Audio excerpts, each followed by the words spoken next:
if various body types are not celebrated, then automatically there's a stigma. But then when you do see the larger plus size body, what is the connotation that is given with that? You know what Yeah, I'm saying? Like, absolutely.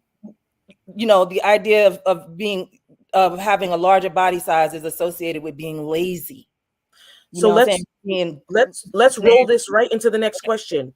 Why is weight stigma a burden? You're already on the way there, so let's just go right into it. Why is weight stigma a burden? You both have given an amazing overview of what it looks like. Why is this a burden? I think it's a burden because it sets up an an unrealistic expectation for society, right? Similarly to what happens with race, Mhm. right? Which is why weight is intersectional. It's just this idea of like only these people get to exist. Only these people are valuable. Only these people are worthy of happiness and a good life. Only these people, and those people are, the people that have a specific size. If you're slimmer, right? I think about like when you're, like going somewhere, sitting in a doctor's office chair, and you can't fit in the chair. That happens to people. And you would think that at a medical institution that they're seeing everybody. Mhm. But the idea that there needs to be no provision made for the larger body is it's cemented in the weight stigma. Yeah, yeah, absolutely. Dr. India? I agree with that. I also think basically what it says is it just puts an X on you as a woman if you do not fit the particular BMI. And you know what's crazy? Even the women that do fit the BMI are still being cheated on. Correct. I can't tell you how many billionaires have cheated on their wives for another woman that might not have Mhm. even fit her BMI. Mhm. So now it's this game of women are putting their lives at risk by getting on various medications, getting plastic surgery to the point that they're unrecognizable Yep. and they're doing detrimental damage to the way they were created just to fit in. Women are getting perms and all these things in their hair to where their natural hair is damaged, especially in the African American community. They don't have their Afrocentric curl or their ethnic look anymore because they have been so brainwashed that they have to fit this European standard or whatever the standard is, right? For beauty because they want a man. And the thing is, there is something about having a man. It is powerful. However, it should not be to the point that it's detrimental to your mental health, to your physical health, and that eventually it takes you out. So many women have altered themselves. They've gotten surgeries and died on the surgery table because of the weight Right. stigma. If I could just get $500 and go get me a BBL, whatever they call it, that is ridiculous. And the thing is, the men have put the pressure on women. So I want to point to the men and say that we need men, heterosexual identifying men, to raise up a voice to say this is an okay standard if you do have, maybe you're not necessarily by the BMI. What's happening is the men have gone silent. And so therefore women are tossed into this game of trying to compete with Photoshop and perfections, which is not fair, and it's a dangerous game.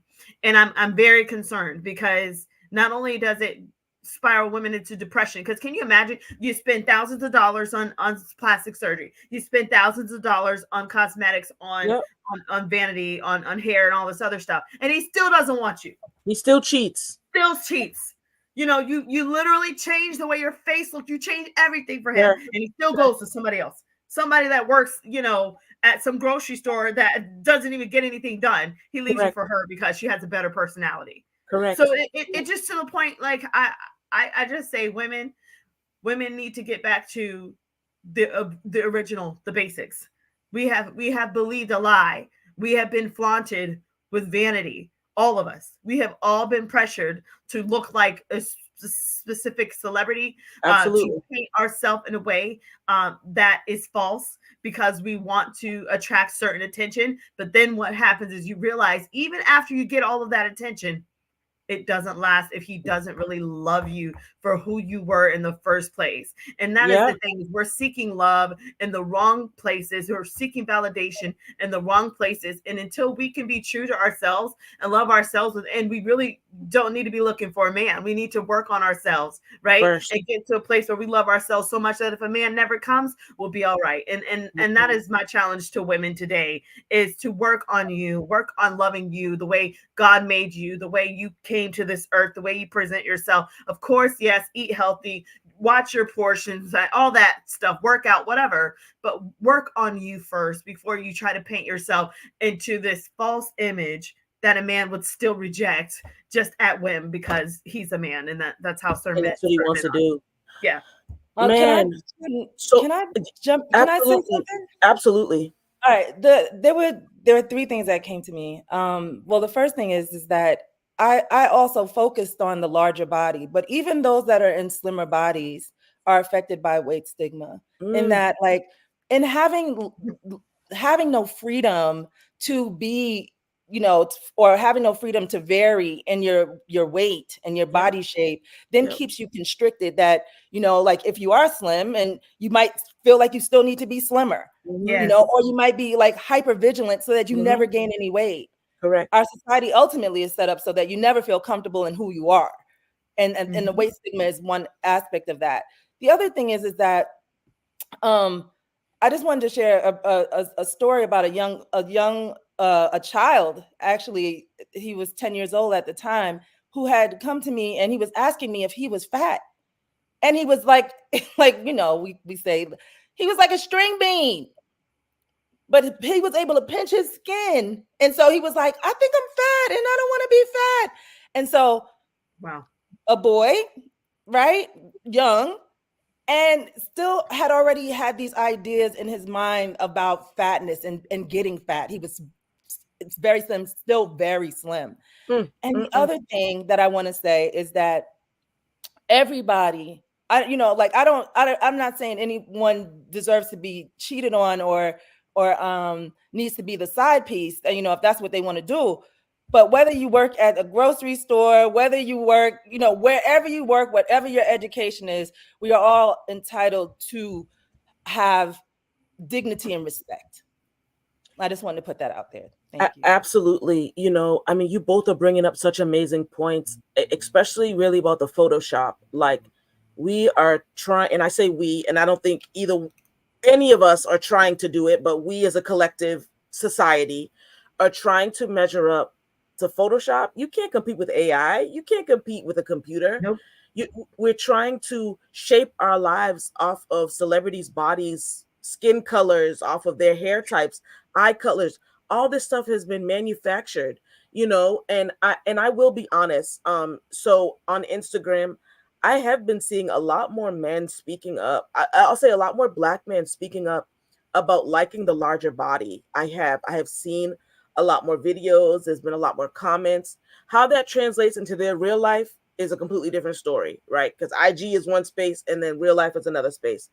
But I will say, I'm just saying it to your point, Dr. India, of the men. It is going to take men of all races, all ages and creeds to make sure that they are letting women know that these standards, we're not holding you to them. They're unrealistic. And then we haven't even touched on the weight stigma for men, how they are shooting Botox Yeah. into Wow. their abdomens to try to get these six packs and all this. They're also dying on surgery tables. They're also reconstructing their whole faces. So it's just a concern overall. Ethiopia, you mentioned children, right? Or a child who was concerned about his weight. I mean, that's just going to really roll into our next space. We've already basically talked about adults.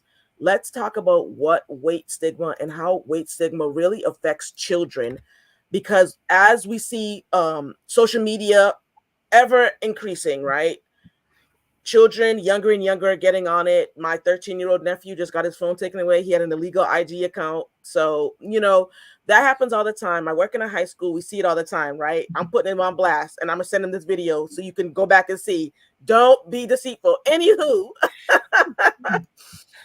children are majorly affected by weight stigma. And so I love that you brought that up, and I wanted us to kind of jump into that next. Dr. India, you mentioned that you have been in schools in a plethora of different positions, connected with youth and connected with their parents.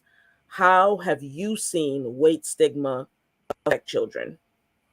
It definitely has enhanced the bullying that's taking place in schools. And like I said before, 1 in 5 to 1 in 6 kids are obese in the United States. So Yep. what happens is if the kid does not fit in and it doesn't have the pair of Jordans and doesn't have the body type to go with it, then that kid is X'd out. And the thing is, now it has grown to where cyberbullying is a real thing, to where kids Yes. are committing suicide. Kids are going live on social media doing these things. Kids Yes. are fighting. Kids are beating down children and killing other students on campus by bullying them and ganging up on them. We have a crisis in our nation, and weight stigma is a part of it. Students are very sensitive now, and it's like if you and it's horrible because now with the social media, you might look one way, they could Photoshop you to be even worse, and then clown on you and troll you during class. So you have to see you're being trolled during class. Then you have to face those same kids in lunch, and then after school, maybe on the bus, to where now kids don't want to take the bus home. Kids are, trying to figure out other ways to lose weight. Kids are trying to starve themselves so that they can eventually fit in. They don't want to take the school lunch. They don't want to do these things because of the pressure of having a particular image, not realizing that many of them are still going through adolescence. And so therefore their body types are Yep. naturally changing, and they are Yep. adapting to what, growing, evolving into the adults that they're going to be. So unfortunately, this is an underlying current that is taking place, and some people have slapped it on the hand like, oh, it's no big deal, and then it Yeah. blows up into, oh, this kid took his life, or this kid, is now in mental health, or this kid got Baker acted, when all it should have been is we should have taught our children from the beginning about different things like weight stigma and the pressures, and teaching them about their body changes in adolescence. Yes. There needs to be more focus on that, really training our children and raising them up to where they understand that it's okay that I don't look like, this celebrity. And then that's another thing, is certain kids have money. Certain kids Mm-hmm. come from wealth. And so they're Mm-hmm. asking their parents to do surgeries for them, where Yes. their bodies are undergoing just chronic surgery and treatment so that they can look like a particular celebrity, even though they're only 12 years old. So, I mean, Yeah. it's really an area of focus for our leaders in our schools and for our parents to really start having those realistic conversations. And I need moms out there to realize that your child is watching you. Parents, your guardians, your children are watching, and we, so many times we think that our kids are still 12 years old, 13 years old, like we were playing with Barbie dolls. Not this generation. Not this generation. You have to understand, this generation has evolved. They're way more mature. A 13-year-old is now like a 17-year-old, and we just have Mm-hmm. to face the facts. We have to train them. We have to have those adult conversations with them much sooner, and have Yes. those realistic conversations, get in their minds and figure out what's going on with them when it comes down to how they feel about their image, and see how we can help with that positive praising of their body, and who they are and who they're evolving into. Yeah, big time. I mean, with the just explosion of technology, kids and children and babies come right out of the womb knowing how to use iPads and iPhones and Androids and knowing how to navigate all this stuff, which means that they have more access to everything. Google is just a wide open space for them to go on. Social media, TikTok, YouTube, it's everywhere. And if you're constantly under the onslaught of seeing different images and you want to be that way, that's going to affect you greatly. It's big, and I don't realize, I don't know if parents or the school system or the country or even the world really realizes how big that is, especially with the 24/7 bullying. I know when I was in school, okay, someone was getting bullied, it kind of stopped right there. And then you don't want to go to school because you know it's going to continue. You listed out the whole process: bullying in school, bullied at home, bullied online. Online never closes. It's not like the TV stations of old where it goes off after 12 a.m. Online is constantly open. You know what I mean? There's no like, whoa, we'll be back in the morning. The constant barrage of you're fat, you're this, you're ugly, that is enough to make someone say, I don't want to be on this earth, or I'm going to cause violence to those who have caused violence to me. We have to Yeah. take this more serious. And I like that you mentioned that. Ethiopia, as a parent coach, right? What are some things that have shown up for you? You know what I mean? And Dr. India, I thank you for giving solutions. And I thank you both for doing that. We're presenting a problem, but there are solutions here as well, right? What have you seen as a parent coach? Has this come up in any of your sessions or with any of your clients? Like the weight stigma with their children?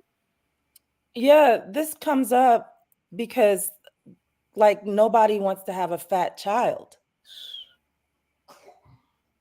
I mean, in one respect, right? Because you have the pressure of society, like everybody's going to judge you if you have a fat child. You know, I would have to say this.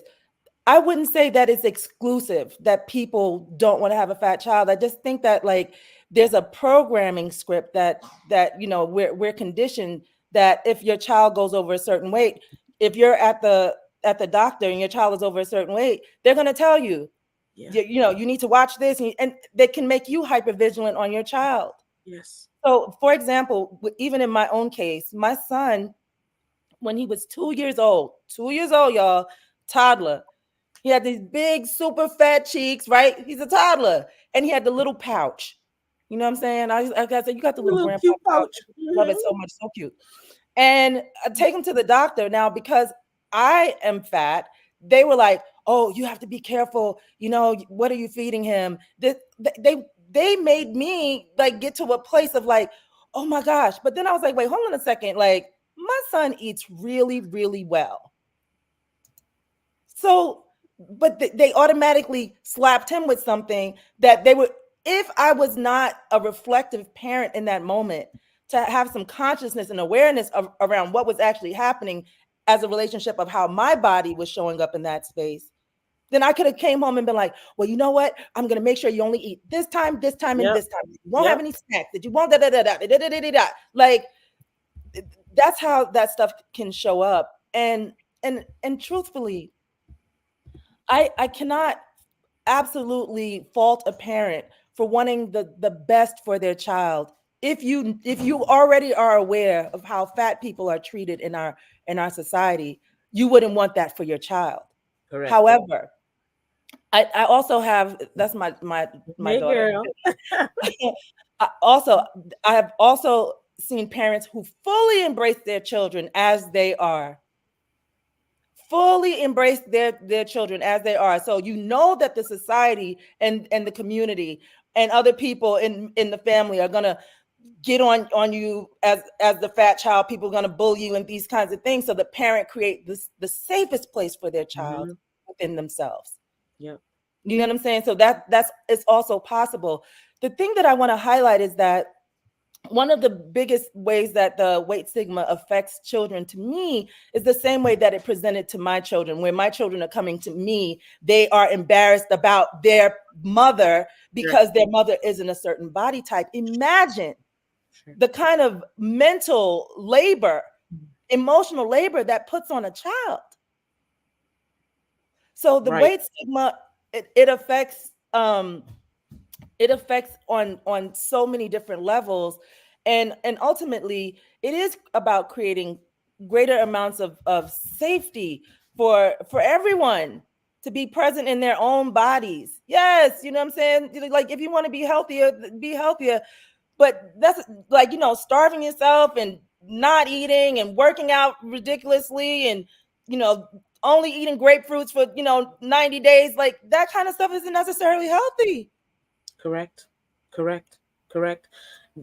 There's a comment from a viewer named Bukenya, and she actually offered a different perspective where in Africa, moms are encouraging daughters to eat more to gain weight because it shows opulence. It shows that you're well off. That's a perspective that I didn't even think about. That here in America, we're telling our children to lose weight and to fit into this standard. And on the flip side, they're being encouraged to gain weight because it looks like you're well fed. And she's thin. She said she's thin. Her children are thin. And her mom's like, you need to eat, you need to eat, you need to eat. We noticed that in Spanish speaking cultures, abuelita, you go to her house, she's packing you arroz con pollo, all everything. She's packing it up, packing it up. And if you don't eat, she's like, you need to eat, you need to eat. In Greek households, we see it in movies, we see you see it everywhere. So that is a different perspective I didn't even think about. That in one place, it depends on your region, your location, depending on what spectrum of weight stigma you are on. Either you're being encouraged to lose weight in an unhealthy way, in a way that's not fit for your body, your body, your bone structure, as you were mentioning earlier, Dr. India, or you're being encouraged to gain weight. It's all for looks. It's all for vanity again. Mom wants to make sure that her kids look like they're well off, even though them gaining a whole bunch of weight will probably not be the best for them. It throws you into a loop. And it leads us into our next question. How does weight stigma affect mental health? We've been talking about it, but let's really unpack it, because we've just mentioned all this stuff. My head is going in a circle now. Like, I'm plus sized. My mom, I don't know if she was embarrassed. I'm her largest child. I don't know if she was embarrassed, but there was definitely a push for me to lose weight because she didn't want me to look a certain way. And it was just a real thing. I don't blame anyone. It's just a reality. What complex does it create in us that I don't feel safe or comfortable in my own body? Hold on a minute. Like, that does something to you. So, Dr. India, can you just pull back some of these layers? I feel like we're pulling back layers like an onion, you I know? think, yeah, I think you're spot on with that. And it's like, like, again, looking at the metabolism of each person and looking at the hormones of each person and realizing that one size does not always fit all when it comes down to body types, structures, weight, depending on your region, what you're eating. If you're eating processed foods, if you're eating a lot of rice, whatever it is, each culture has different parameters when it comes down to weight and what they're feeding and what they're doing. Here in America, I mean, we eat everything, anything. I mean, I literally could go and buy, I know a woman, they said a woman bought about 12 Snickers bars and just ate them at the gas station because she wanted Snickers. I mean, that's America, right? But then you also have people, like I said, that are on a Zipic that'll only eat an orange, half of an orange for a day. So it's like, instead of allowing that to affect us to where we start becoming depressed and start feeling like, oh, well, maybe I don't fit the standard. Oh, I'll never be attractive. Like, we've got to get off of that. We've got to rise above that. And so I personally, I've gone through the back and forth of my weight staying near my BMI. I do my best to stay within the BMI window, but there are times like, okay, I'll never forget. I hit my BMI. I was there, and the process of getting there, it was a lot of water, a lot of working out. It was great. I don't really have anything negative to say about that, but what I will say is that once I hit my BMI, I was around models and women of just, opulence, beautiful women. Do you know they thought my BMI was too high? So they were like, "Oh, you weigh 145? Oh my God." Like, I weigh like 130 or 125, and it just hit me. This will never stop. This Ever. is why anorexia exists. So I'm hitting my BMI. I look good in the mirror. I look good. I'm loving myself. Mm-hmm. I'm feeling fine. And then I Mm-hmm. get around a bunch of women who are still like, oh, I still need to lose weight. And I weigh 125 and I'm 5'7". I'm too big. Well, there you go. That's why Yep. there's anorexia, and that's why women are unfortunately starving themselves for a beauty standard. And it's so funny. Then they starve themselves, and then the man still doesn't want them. Then he goes It and all gets goes somebody back to else. that. And this is what I'm saying. What is the intention of why you're losing the weight? Why you're getting the surgery? What is it? Is it a health thing where the doctor said you've got to get this or else your life is in jeopardy? Okay, go for it. But is it because I want to look like a Kardashian or I want to look like a certain celebrity or whatever? If that's the case, then I would definitely double check the motive, and I would check who is whispering into your ear. Who are you trying to lure the love of? Because if somebody is making you to dive into these compromising standards to where you're putting your life at risk, I think you need to think twice about if that love is worth it. because I think that I have seen older couples where the woman is completely just not at her BMI and the man is just whatever, and they are happy as can be. I've Mm-hmm. seen men that are with women that don't fit any model-esque type, any beauty type, and he is head over heels with that Mm-hmm. woman for who she is. And I think that is what women need to cater towards, because the women that are like, oh, I want him for money, because that's what it's really all about, is money. And they're trying to get a man that has money, and certain men with money have certain statuses. And unfortunately, it becomes very, very dark inside, and it becomes very, very shallow, to where if you do not have that perfect BMI or 20 pounds beneath your BMI, that if you don't have that standard, you're pretty much, you can't even compete. But then the sad part is that even if you do have that standard, you're probably going to be cheated on or left anyway. So at the end of the day, you've got to protect your mental health, because so many women are now diving into anorexia, depression, bipolar. And then it says that some of those medical, like some of those drugs, those Ozempic and all, it can cause you to be very angry. One woman went on and talked about how she had these anger spouts, and then she even was like rolling on the floor and was like feeling like she was going to die. She was dealing with, suicidal thoughts and things like that, all because she wanted to lose 30 pounds. And so I think, we've got to get back to the basics as to where am I mentally? Where Mm-hmm. am I when it comes down to my self-image? And if I don't like that, what can I do about it in a healthy manner? And how can I love myself enough that even if society has put an X on me because I don't fit my BMI or I don't fit a certain standard, that I still can love myself and surround myself with a tribe of people that really love me for who I am. And that's what we need to get back to, is finding the people that love you for who you are, so Yeah. that you're not going crazy trying to fit a standard that really can't be met now with the help of AI and Photoshop. It can never be met, and that's No. the reality. And I love that you mentioned the intention. What is the motive behind why you want to lose weight? Losing weight, gaining weight, doing whatever, changing your body type, that's not the issue. What is the intent? What's the motive? What is your reasoning? What's your push? What's the fire behind that? That has to be assessed when we're talking about mental health, because people are literally driving themselves crazy trying to attain a goal that they can never attain. We cannot compete with technology. AI has created the body. Or I see a lot of people using filters. That's a whole different topic. A lot of people using filters on social Yeah. media. And I'm like, well, who is this? Who is this person? And it's fine. AI is a great tool to use when we make it our personality. I've seen people use profile pictures, built from these AI apps and things like that, and don't let people know that they're AI. So people are like, oh, you look good. Oh, you look great. It's like, hold on a minute. Let's be honest. We start the delusion. We start saying, wait a minute, this is actually who I am. And then you don't show your face, and you don't want to show your face in public because you can't wear a filter. They haven't invented that technology yet. Maybe it's coming. You can't show a filter in public, so you don't even want to go outside in public because people will say, "Oh, you look so different." We're talking about catfishing. We're talking about all this stuff that wraps up in it. And I think even more importantly, looking at how this really affects women. Men are affected too, for sure. This show is for everyone. I think that women are crushed under the burden of weight stigma. Men have to deal with some things too, but according to society, we have to look a certain way. We have to be a certain way, and it's not even realistic because, again, like you've been saying, even if we go and get our bodies modified to perfection according to someone's standards, we can still face infidelity. People can still leave. You'll still lose that job. You'll still do this. People still won't want to be around you. And because we're not focusing here, let's work on in here, the heart, wholeness. You have to be whole if you want to be with someone. I love myself, who I am, who I look in the mirror. I can look at myself in the mirror and say, "Oh, you're beautiful. Oh, this, that."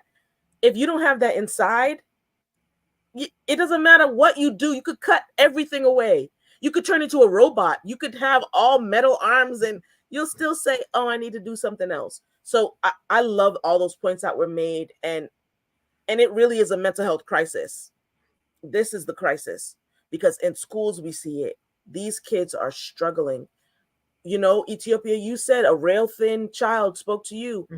A rail thin student spoke to me. I think I'm too fat. Always wears their jacket. It's hot.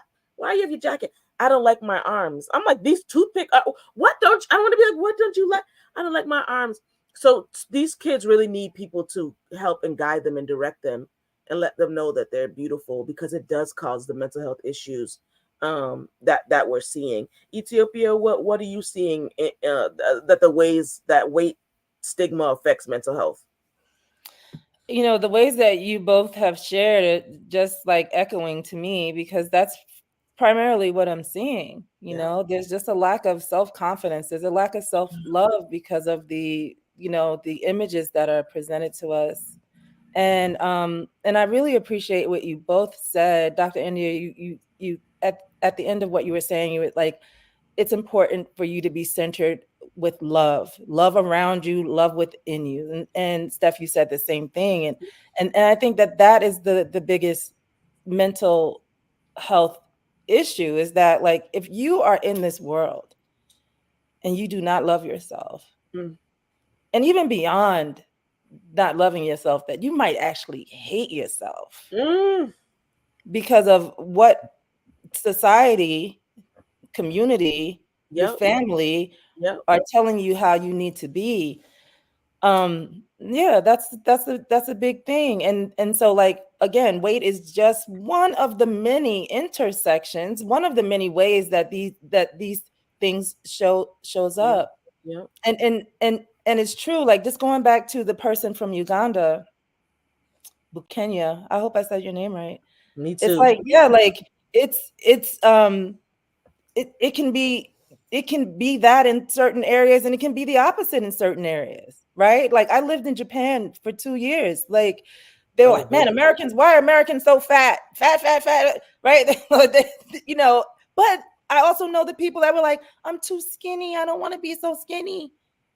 And I like, even in my community, like, skinny being a slur, like, people Mm-hmm. prefer to be called slim than skinny, Mm-hmm. because, you know, nobody wants to be skinny except for the people that want to be skinny. You see what I'm saying? So ultimately, it's all issues with how, what is projected to us as being the ideal. What is projected, what body is projected to us as being the body that is going to be valued. Correct. Interestingly enough, when you speak about the Kardashians, they've all had so much surgery, So right? much. They all had so much surgery, and it's like, literally, like, Kim Kardashian has put on a body and now she's taking off the Yep. body, and people are doing that, you know, and finding their way around these things.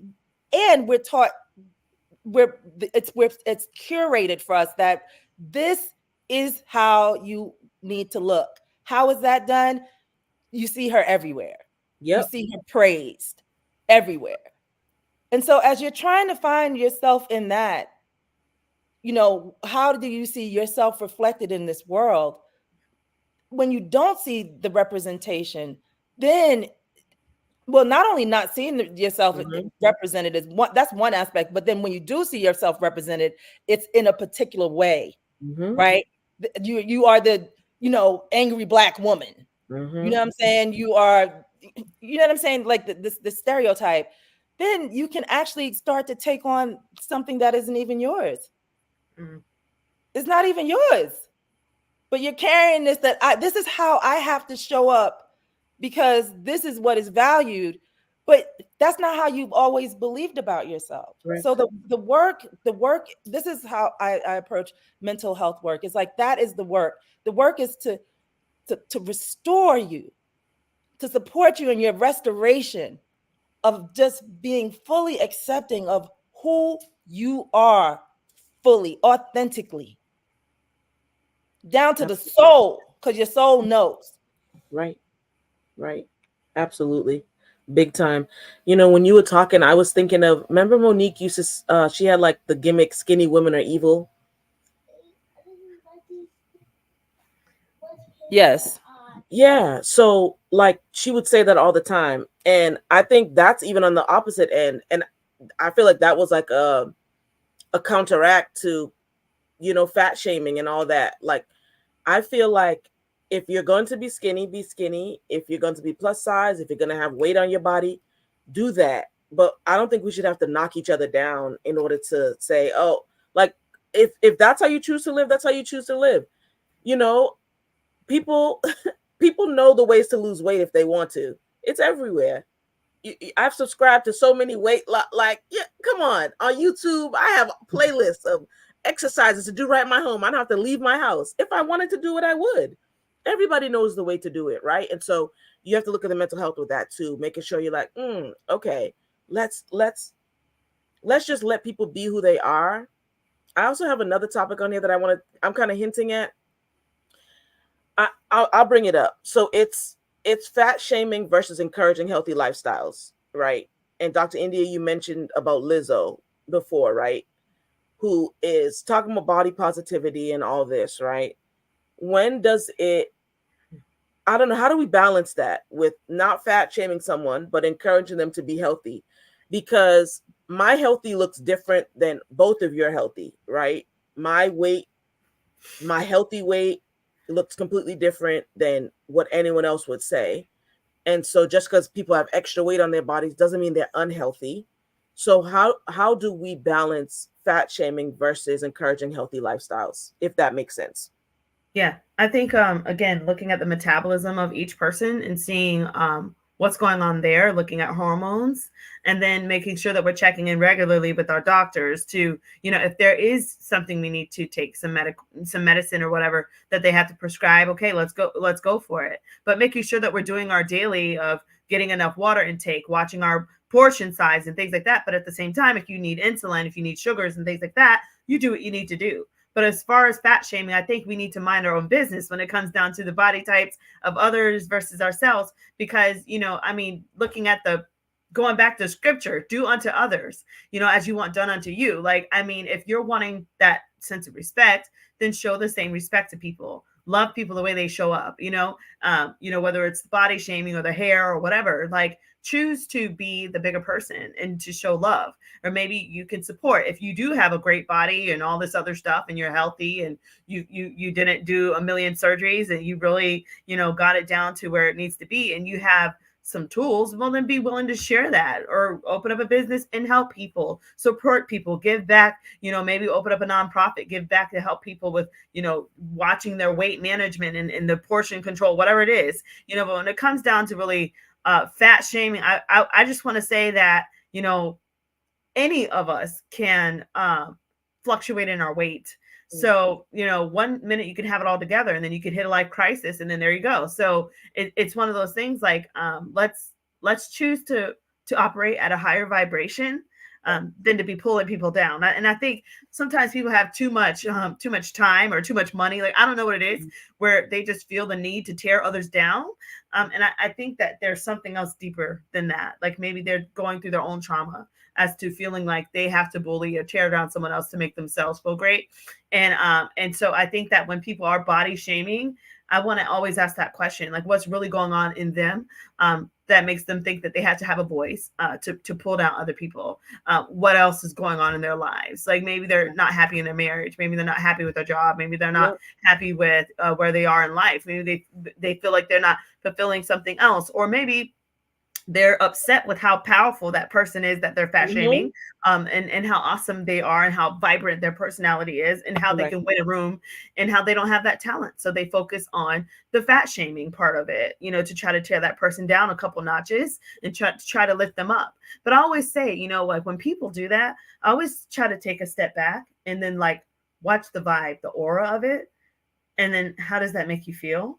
And then you start thinking about that person different. Like, okay, I see you're well put together and all this, but you just tore that person down. Yep. So now you actually appear ugly. Correct. Even though you're put together, you're actually uglier now because that person, they didn't come at you, for you. So you attack them without cause. And I'm very big on that. Like, why are you attacking? Why are you intentionally trying to hurt someone else? Like I'm huge on that. And if there is not a basis as to why somebody is attacking someone else, that makes me think they've got some other stuff going on that they're trying to hide through fat shaming and putting blame on others and tearing others down for different, features that they come into the earth with. And so with that said, I think that those people really need to get help as well when it comes down to figuring out how they can love everyone and treat others like themselves or better than themselves, because I think at the end of the day, it's all about love. it shouldn't be that we have to shame or pull down this one. It really should be that we're doing our best to love each other. Absolutely. And I think like in the wake of shows like My 600 Pound Life, right, where we're Yeah. seeing all these different things going on, and people are commenting and just making all these just rude remarks, and really at the bottom or at the foundation of all that I've seen maybe like 6 to 10 episodes, right? Everybody has had some type of childhood trauma, some type of molestation, some type of mental Yeah. health issue that has caused them to really gain this amount of weight. And so when we're making these comments, when everybody is offering their own opinions, because everyone becomes a doctor. We're talking about weight stigma. Everyone becomes a doctor. Yeah. Everyone knows what's best for everybody. No, not a whole bunch of people went to medical school, but everyone becomes a medical doctor and knows the right things to do for everyone else. In light of that, we have to realize that people are really hurting, and so hurt people are going to try to hurt someone Yes. else. Going back to the love and going back to the wholeness. When you're whole, it's very hard to be torn down. Words hurt you and impact you, but when you know yourself and you know the core of who you are, it's like, oh, okay, I'm not going to let that affect me. So I love what you said about that. Ethiopia, what do you have to say about that? And even use personal things if you want, right? Like, what if someone is saying, oh, okay, I see your body type. I'm not fat shaming you. I'm just saying, what if you want to eat a healthier? And what if I send you that? You know what I mean? Like, people do that in a helpful way, but sometimes it can be taken a different way. So what do you think about that? I loved how Dr. India started out by saying, when it comes to fat shaming, body shaming, you just mind your business. Mind your business. Mind your business. It's such a great thing to do. But Free. the thing that has come to me around that is around fat shaming versus encouraging healthy lifestyles is this things that I've read through the years. Like, there's this Black woman who decided that she was going to run marathons to get healthy. And as she's running these marathons, people are shouting at her. They're being rude to shouting at her. What are you doing here, fatty? Black is a Black woman. And then also, like, reading stories of fat women who have gone to the gym to get in shape, and people are shaming them at Yep. the gym Yep. as they are getting in shape. And so, like, shame doesn't help anyone. I was thinking about, like, who deserves shame? Who deserves shame? Like, when we really think about it. And the only thing I could come up to is the people that drive slow in the fast lane. I'm like, y'all deserve They deserve they shame. get out. No, I'm okay. But being serious, like, we can rationalize and find ways to say, well, this person deserves shame and this person deserves shame. Mm-hmm. And ultimately, shame does not change behaviors. Shame actually reinforces behaviors because it makes you feel bad about yourself. Mm-hmm. So for me, it's like, yeah, like, don't shame nobody. As a parenting coach, that's one of the things that I'm very, very grounded in. It's like, shame, like, I'm not shaming my children. I'm not trying to shame nobody else's children. I'm not trying to shame anybody out here, period. That is the way. That is what I'm modeling to my children. That is the commitment that I've made to myself, because I don't want to put that pain out in the world. Shame is a heavy thing to carry. And a lot of people, they are creating a lot of problems in this world because of the shame that they carry. And so, and then we come to this idea of what a healthy lifestyle is. There's so many different ways of so many different lifestyles that exist. Yeah. Like, what is a healthy lifestyle? You know what I'm saying? Like, for some people, that means that they're not going to eat sugar ever. Some people, they won't touch salt. Some people are not eating meat. Some people don't eat meat, dairy, anything from bees, no animal products at all. What is healthy? So it does, just echoing back what you both have said, of just like finding your way. The ultimate goal is for you to be okay in your body, right? You want your body to move in the ways that it can, in the best ways that it can. Yes. And so, like, you you figure that part out. And when you are in this place of centering, um, loving yourself, and you're surrounded by love, those choices are a lot easier. Mm-hmm. Absolutely. And I think the biggest thing too is not trying to put ourselves in this cookie cutter, mold that has been given. Healthy lifestyle. I love that you said that, Ethiopia. Healthy lifestyle, healthy living looks different for everybody, as does our BMI, as does our weight should be. It all fluctuates based on who we are. If we're going to try to fit the Eurocentric standard that society is trying to force upon us, and all over the world, obviously it's happening in Japan too. Everyone's trying to look like a Eurocentric person. And innately, there's nothing wrong with that. But if you're saying that our Afrocentricness needs to be dwarfed by that, that's when we have the issue. Where our noses, our face structure, our bone structure, our body weight, how our bodies were built now is an issue because we don't fit the standard. That's when it becomes like, okay, wait a minute.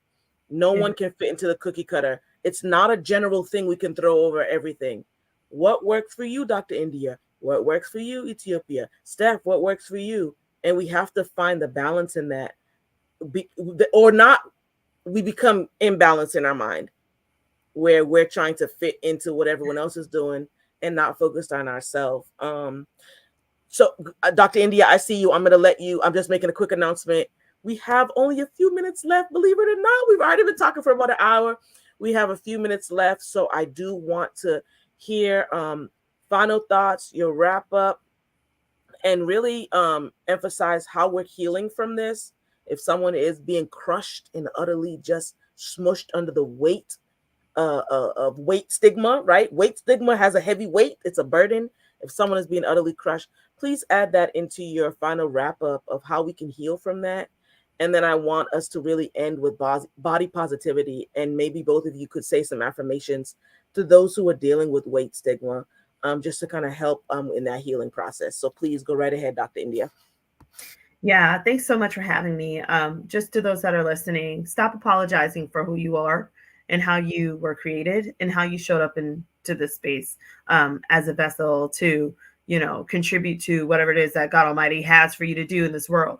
And on top of that, turn off the media, turn off the social media, get quiet, and figure out who you are, figure out your purpose, figure out what you love about yourself, and figure out the lies and start discarding yourself of those lies. And listen, stop discarding yourself of people that are validating those lies or making you feel like you have to be oppressed or that you have to fit their standard in order to play or in order to be a part of their societal games. Get quiet and start detaching yourself from people that have put on you those weights that have contributed to the weight stigma and that have contributed to anything that has caused you to not love yourself in the way that God Almighty wants you to love yourself. And then find the people that love you for how you show up and love you for being authentic. And at the end of it all, honesty never goes wrong. Honesty, it can't do you wrong. Stay honest about who you are, stay honest about your intentions and your motives,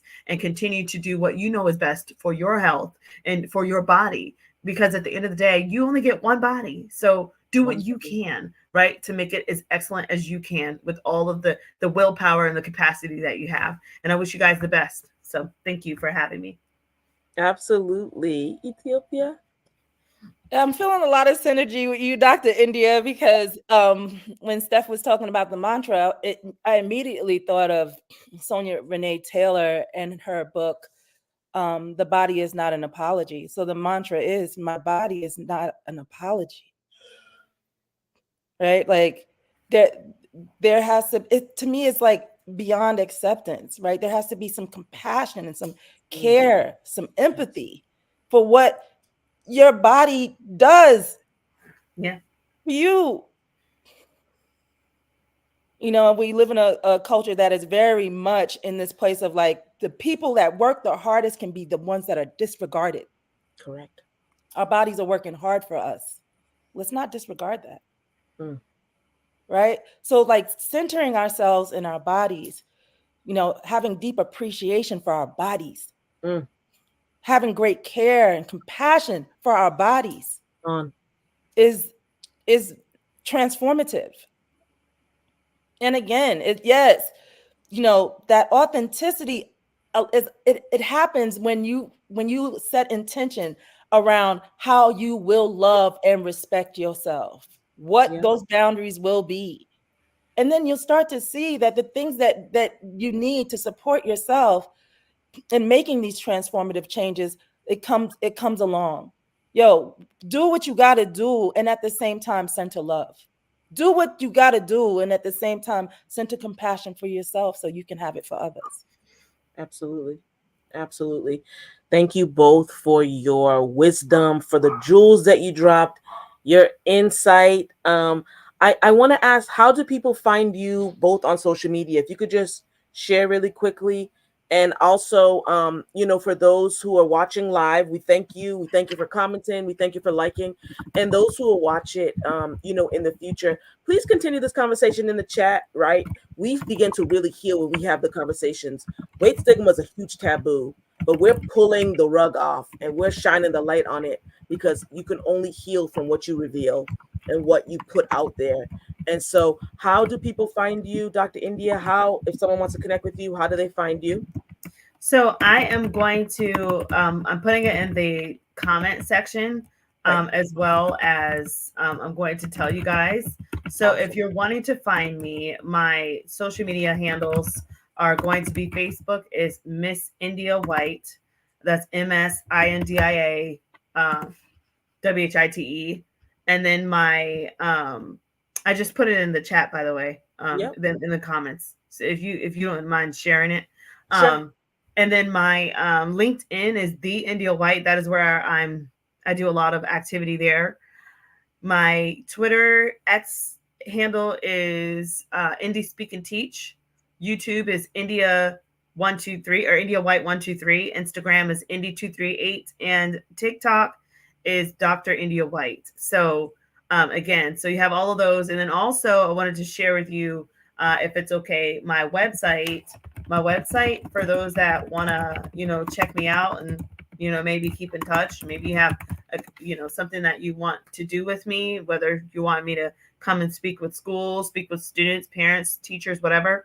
My website is www.india-white.com, and I just put that there as well. So I'm looking forward to continuing this conversation and to provide any support as a consultant for those that are watching. Thank you so much for listening and for having me.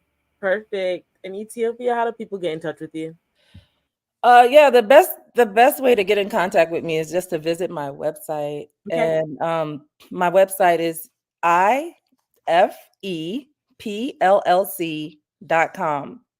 ifepllc.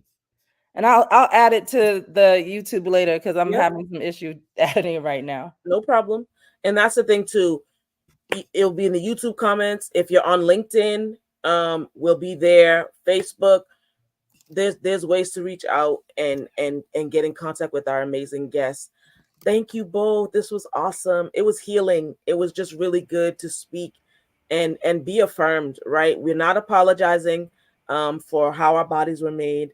And we're measuring and watching the standards that we are trying to follow after. We're checking the intent and the motives and the reasonings, and we're healing, and we're having body positivity with ourselves, and we're liking what we see in the mirror. We're taking the filters off, and we're liking who we see in the mirror. Again, thank you both.